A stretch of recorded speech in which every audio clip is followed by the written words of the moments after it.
Pemirsa, kemutungan hebat menyasar rumah di kawasan Gunung Gajah Lahat. Api berkobar besar ngangus ke sikok rumah, sedang ketiga rumah lainnya terdampak dari amukan si jago abang. Sikok lansia dikabarkan tewas terjebak di jero rumah.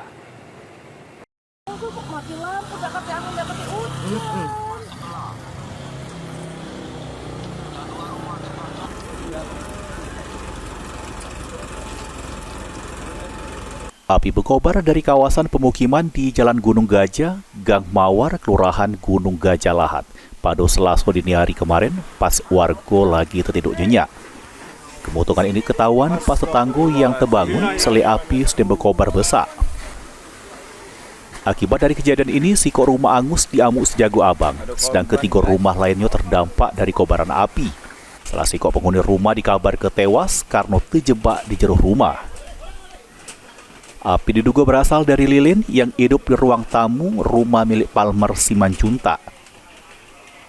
Pemadaman api berlangsung lama memakan waktu sejam lebih. Sesudah 3 unit mobil damkar dikerahkan ke lokasi kemutungan.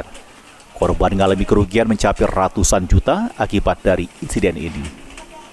Mulyadi, PAL TV.